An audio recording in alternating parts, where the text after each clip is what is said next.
আসসালামু আলাইকুম। আজ আপনাদের দেখাবো ফটো ল্যাব দিয়ে একদম কিভাবে প্রফেশনাল পিক্সেলের ব্যাকগ্রাউন্ড চেঞ্জ করবেন সেই প্রসেসটা আজকে দেখাবো। তো স্ক্রিনটা লক্ষ্য রাখেন। তার জন্য ফটো ল্যাব অ্যাপটাতে আমি গেলাম, যাওয়ার পর এখানে এডিট ফটোতে একটা চাপ দেন। দেওয়ার পর আমি এখান থেকে একটা পিকচার নিয়ে নিলাম, আপনারা আপনাদের মতো নিয়ে নেবেন। তারপর এখানে স্ক্রল করে আসলে দেখবেন যে এআই ব্যাকগ্রাউন্ড এখানে একটা চাপ দেন। তারপর পিকচারটা প্রসেসিং হচ্ছে, আমাদের আনলিমিটেড পিকচারের ব্যাকগ্রাউন্ড চেঞ্জ করে দিবে একদম প্রফেশনালভাবে। দেখেন গাইজ, একটা দিয়ে দিছে। আমি যদি দেখাই পিকচারটা, আগের পিকচারটা দেখেন আর এখানকার পিকচারটা দেখেন, জাস্ট লুকটা দেখেন, একদম আনলিমিটেড, একদম ফ্রিতে করতে পারবেন। লুকটা দেখেন শুধু। তারপর এই দিকে যদি যাই, আমি এটা দিয়ে দেখি, তারপর দেখি এটা কীরকম দেখায়। দেখেন গাইজ, একদম রিয়েলিস্টিক। দেখেন শুধু পিকচারটা দেখেন, একদম রিয়েলিস্টিক। তারপর আমি টেক্সচারে যাই, দেখি এইখানে কীরকম দেখায়। তারপর এটা নিলাম আমি, এটা দেখি কীরকম। দেখেন গাইজ, একদম রিয়েল। কেউ বুঝতে পারবে না যে এডিট করা। আমার এটাই ভালো লাগলো, আমি এইটাই নিলাম। নেওয়ার পর এখানে টিকমার একটা চাপ দিয়ে দেবেন। তারপর আমরা এখানে কালার এডিটটা করব না, আমরা পিকচারে যে কালার এডিটিংটা করব। তার জন্য আমরা এখান থেকে এটা সেভ করে নেব। সেভে চাপ দিলাম, এটা সেভ হয়ে গেল। তারপর আমরা চলে আসব পিকচার অ্যাপে। Sorry guys.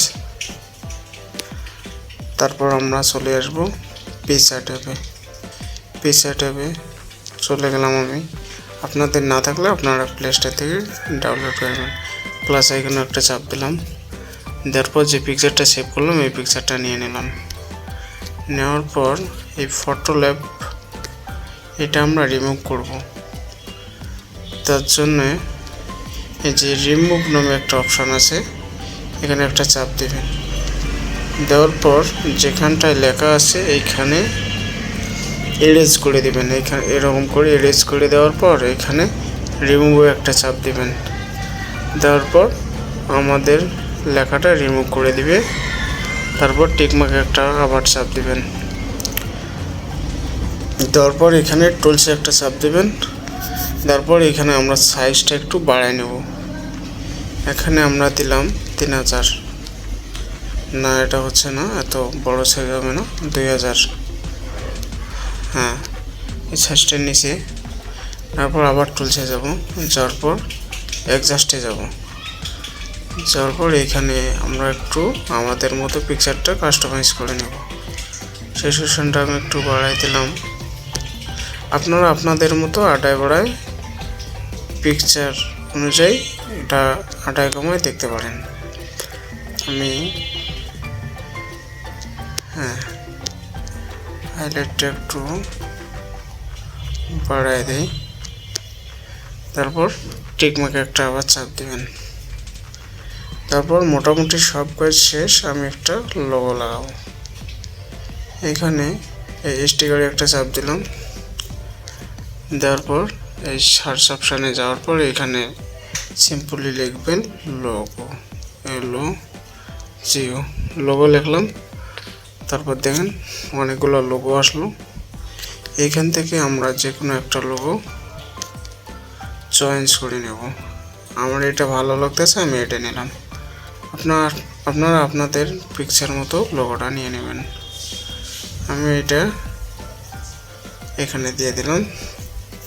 তারপর টিকমার্কে একটা চাপ দিলাম। তারপর দেখেন গাইজ, পিকচারটা একটু আমার ঘোলা লাগতেছে। তার জন্য আমি ইনহ্যান্স করে নেবেন। আবার টুলসে গেলাম, তারপর এইখানে দেখেন একটা অপশান আছে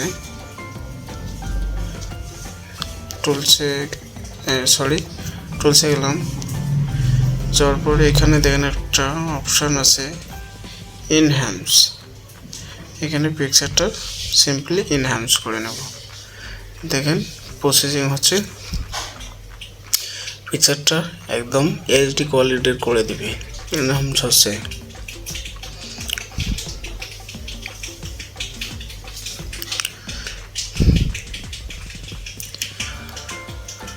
অলরাইট গাইস, আমাদের এনহ্যান্সটাও করা কমপ্লিট।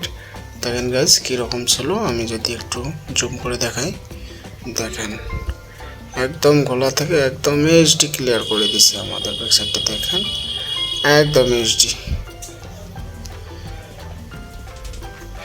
তারপর এখান থেকে টিকমার্ক একটা চাপ দিবেন, দেওয়ার পর এখান থেকে আবার টিকমার্কে চাপ দিবেন, তারপর পিকচারটা গ্যালারিতে শো করছে।